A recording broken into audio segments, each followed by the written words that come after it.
आशा करती हूँ कि आप सभी अच्छे हैं। तो प्रेगनेंसी के दौरान खुद की देखभाल करना बहुत ही ज़रूरी है, क्योंकि ये सिर्फ आपके लिए ही नहीं है, बल्कि ये आपके शिशु के स्वास्थ्य के लिए भी ज़रूरी है।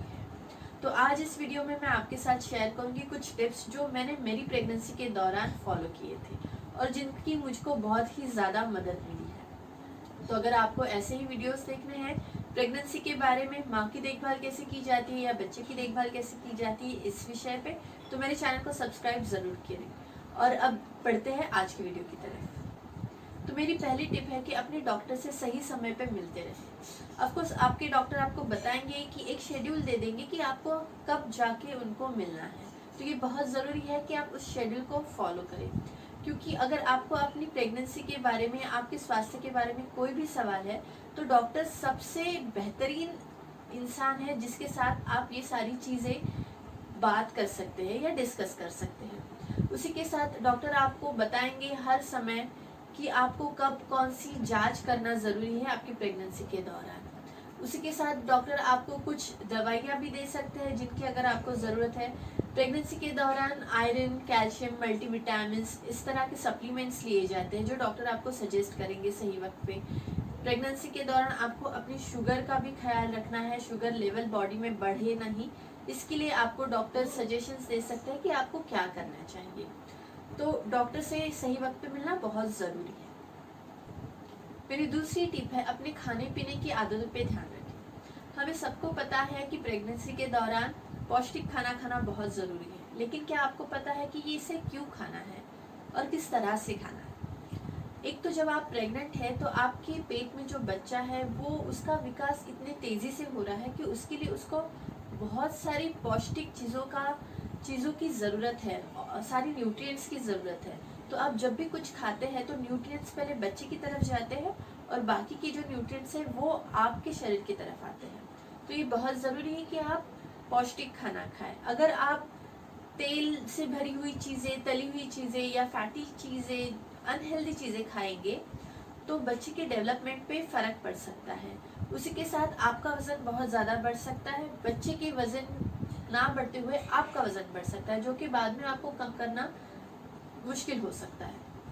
इसके लिए पौष्टिक खाना बहुत ज़रूरी है। उसी के साथ फिर आपको ध्यान ये भी रखना है कि आप थोड़े थोड़े इंटरवल में, थोड़े थोड़े समय के बाद थोड़ा थोड़ा खाना खाएं, ना कि आप एक ही समय पे बहुत सारा खाना खाएं। मैं इस विषय पे अलग से वीडियो बनाऊंगी क्योंकि ये बहुत ही इम्पोर्टेंट टॉपिक है प्रेगनेंसी के लिए, तो मेरे आने वाले वीडियोस पे ध्यान ज़रूर रखिए। मेरी तीसरी टिप है अपने बढ़ते हुए वज़न पे नज़र रखना। हमें सबको पता है कि प्रेगनेंसी के दौरान अपना वज़न बढ़ता है, लेकिन हमें ये भी पता होना चाहिए कि कितना वज़न बढ़ना सही है आपके स्वास्थ्य के लिए और क्या गलत है आपके लिए। क्योंकि अगर आप बहुत ज़्यादा वज़न बढ़ा लेंगे तो आगे जाके इस वज़न को कम करना फिर आपके लिए प्रॉब्लम हो सकती है। उसी के साथ अगर आपका वज़न बढ़ ही नहीं रहा है तो उसकी वजह से बच्चे के विकास के ऊपर भी इश्यूज हो सकते हैं जो हमें नहीं करने हैं। तो हमें पता होना चाहिए कि कितना वज़न अपना बढ़ना चाहिए प्रेगनेंसी के दौरान। तो एक औरत का वज़न जो बढ़ता है उसके लिए काफ़ी चीज़ें कारणीभूत होती है, जैसे कि BMI जो बोलती है, प्री प्रेगनेंसी वेट जिसे कहते हैं। गर्भावस्था से पहले जो औरत का वज़न है उसके ऊपर डिपेंड करेगा, उसके ऊपर निर्भर करेगा कि प्रेगनेंसी के दौरान उस माँ का वज़न कितना बढ़ना चाहिए। तो एक चार्ट दिया होता है जिसमें हमें BMI पता होना चाहिए। BMI का फुल फॉर्म है बॉडी मास इंडेक्स। आशा करती हूँ कि आपको पता है कि BMI कैसे कैलकुलेट किया जाता है। अगर नहीं पता है तो आप बहुत ही आसानी से गूगल पे BMI का चार्ट ढूंढ सकते हैं, जिसमें आपको पता चलेगा कि आपका BMI क्या है। ये एक चार्ट होता है जिसमें आपको बताया जाता है कि आपके लिए स्वस्थ वज़न क्या है, आपके हाइट के हिसाब से, आपकी ऊंचाई के हिसाब से आपका वज़न क्या होना चाहिए, और उसके हिसाब के आपका BMI क्या है वो कैलकुलेट किया जाता है। तो अगर आपको अपना BMI पता है एक बार, तो आप ये भी कैलकुलेट कर सकते हैं कि आपके लिए प्रेगनेंसी के दौरान कितना वज़न बढ़ना स्वस्थ होगा। तो इस चार्ट के हिसाब से अगर आपका प्री प्रेगनेंसी वेट यानी कि आपका प्रेगनेंसी के पहले का वज़न जो है वो बहुत ज़्यादा कम है, अगर आप अंडर वेट है यानी कि आपका BMI अगर 18.5 से कम है तो आपका प्रेगनेंसी के दौरान जो वज़न बढ़ना चाहिए वो 12.5 kg टू 18 kg के बीच में होना चाहिए। उसी तरह अगर आपका प्री प्रेगनेंसी वेट अगर हेल्दी कंसिडर किया जा सकता है, यानी कि अगर आपका BMI प्रेगनेंसी के पहले 18.5 से लेके 24.9 के बीच में है तो आपका वज़न प्रेगनेंसी के दौरान 11.5 kg टू 16 kg के बीच में बढ़ना चाहिए। अगर आपका pre pregnancy weight over weight consider किया जाता है, यानी कि आपका BMI अगर 25 से लेके 29.9 के बीच में है तो आपका वज़न प्रेगनेंसी के दौरान 7 kg टू 11.5 kg के बीच में बढ़ना चाहिए। उसी तरह अगर आप ओबेस है, यानी कि आपका वज़न बहुत ही ज़्यादा है अगर प्रेगनेंसी से पहले ही, यानी कि आपका BMI अगर 30 से ज़्यादा है तो आपका वज़न प्रेगनेंसी के दौरान 5 से 9 kg से ज़्यादा नहीं बढ़ना चाहिए। मेरी 4th टिप है कि आप अपनी बच्चे की डेवलपमेंट या बच्चे के विकास का ट्रैक रखिए।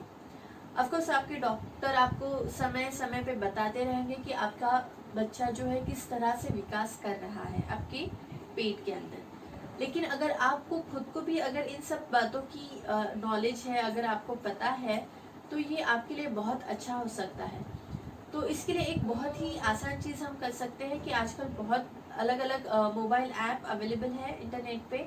मैंने ऐप यूज़ किया था जिसका नाम था फ्लो। तो बेसिकली ये ऐप क्या करते हैं कि आपका जो कंसीव होने का जो एक दिन है वो कैलकुलेट करते हैं और उस हिसाब से आपको डेली अपडेट्स देते हैं।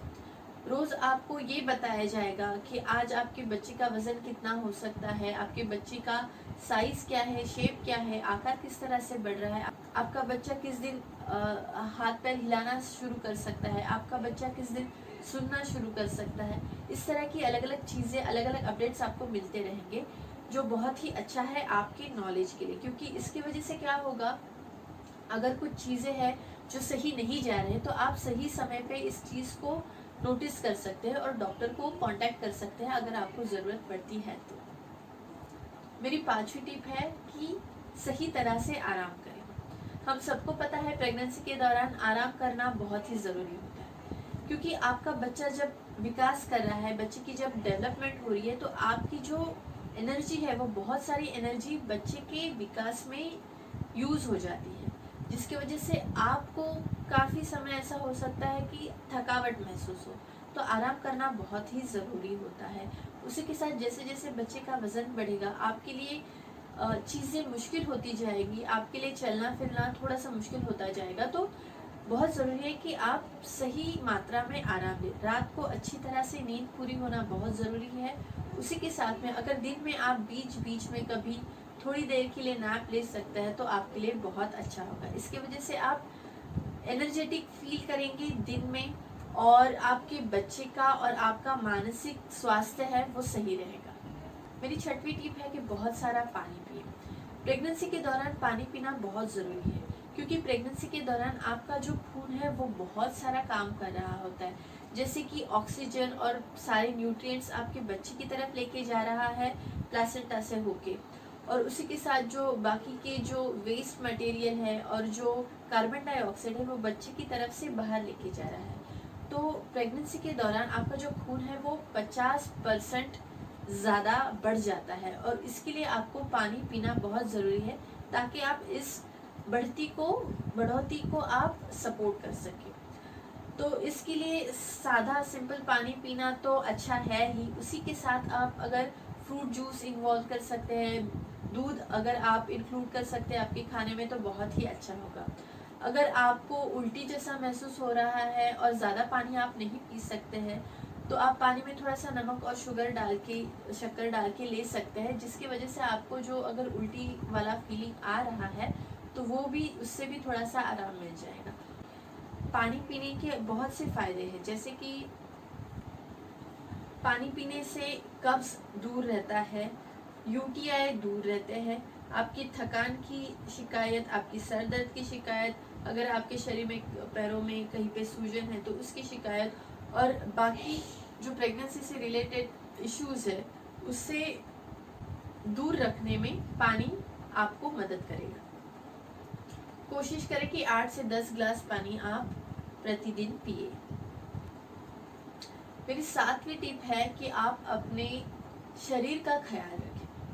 प्रेगनेंसी के दौरान आपकी जो त्वचा होती है वो बहुत ज़्यादा सेंसिटिव हो जाती है सूरज की किरणों के लिए, और जिसकी वजह से आप बहुत ज़्यादा टैन हो सकते हैं और सनबर्न भी हो सकता है। तो इसके लिए ज़रूरी है कि आप सनस्क्रीन यूज़ करें जो 30 SPF से ज़्यादा हो। आजकल बहुत से जो ब्रांड्स हैं मार्केट में वो केमिकल फ्री फॉर्मूला प्रोवाइड करते हैं, तो आप अगर वैसा कुछ चीज़ आप अगर यूज़ करना चाहते तो वो कर सकते हैं। अगर मैंने जो चीज़ें यूज़ की थी या मैंने जो सनस्क्रीन यूज़ किया था वो अगर आप यूज़ करना चाहते हैं तो आपको मेरे डिस्क्रिप्शन बॉक्स में नीचे लिंक मिल जाएगा।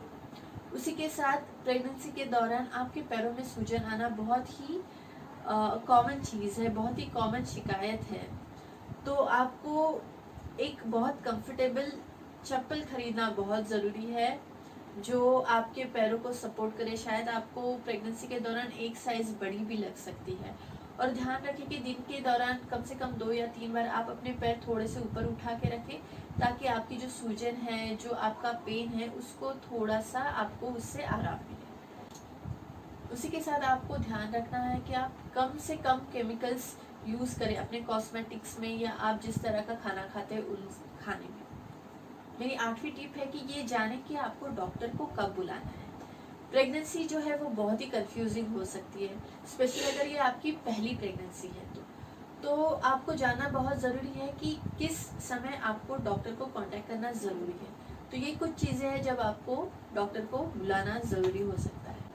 आपको डॉक्टर को बुलाना ज़रूरी है अगर आपको इसमें से कोई भी चीज़ महसूस हो रही है तो, जैसे कि किसी भी तरह का दर्द, स्ट्रॉन्ग क्रैम्प्स जिसे हम मजबूत ऐंठने कह सकते हैं, 20 मिनट की इंटरवल पे कॉन्ट्रैक्शंस यानी कि संकुचन, वजाइनल ब्लीडिंग और लीकिंग अगर आपको हो रही है यानी कि योनि से अगर रक्तस्राव हो रहा है तो, चक्कर या बेहोशी, सांस लेने में कठिनाई, दिल की घबराहट, लगातार उल्टी, चलने में परेशानी या जोड़ों में सूजन, अगर पेट में शिशु की हलचल कम महसूस हो रही है तो आपको डॉक्टर को बुलाना बहुत ज़्यादा ज़रूरी हो सकता है।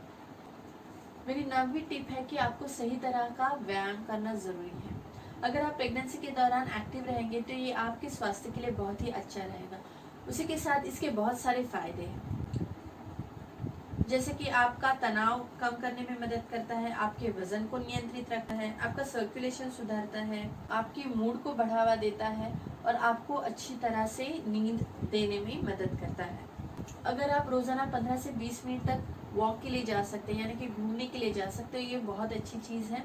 लेकिन आपको ध्यान रखना है कि आप धूप में ना घूमें और छाँव में ही घूमें, ताकि ओवर हीटिंग ना हो। ज़्यादा गर्मी की वजह से अलग से परेशानियाँ हो सकती हैं।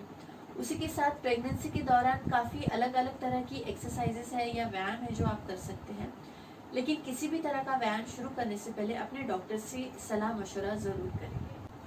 मेरी 10वीं टिप है कि टॉक्सिन से खुद को दूर रखें, यानी विषारी चीज़ों से खुद को दूर रखें, क्योंकि ये सारी चीज़ें जो है वो जन्मदोष या गर्भपात या प्रेगनेंसी के दौरान अलग अलग जो अदर प्रॉब्लम्स या इश्यूज आते हैं उससे लिंक होती है। तो विषारी चीज़ें मतलब क्या? कोई भी चीज़ जिसमें तंबाकू हो, शराब हो, अवैध ड्रग शामिल हो, यहाँ तक कि अगर अलग अलग तरह के सॉल्वेंट्स जो पेंट थिनर या नेल पॉलिश रिमूवर जिसमें हो, ऐसी चीज़ों से आपको दूर रहना है। तो आज के लिए इतना ही। मैं आपको बताना चाहूँगी कि मैं डॉक्टर नहीं हूँ और मैं सिर्फ अपने खुद के जो एक्सपीरियंसेस है, जो अनुभव है, वो आपके साथ शेयर करने की कोशिश कर रही हूँ। आशा करती हूँ कि आपको मदद मिली होगी। मिलते हैं मेरे अगली वीडियो में, तब तक के लिए बाय।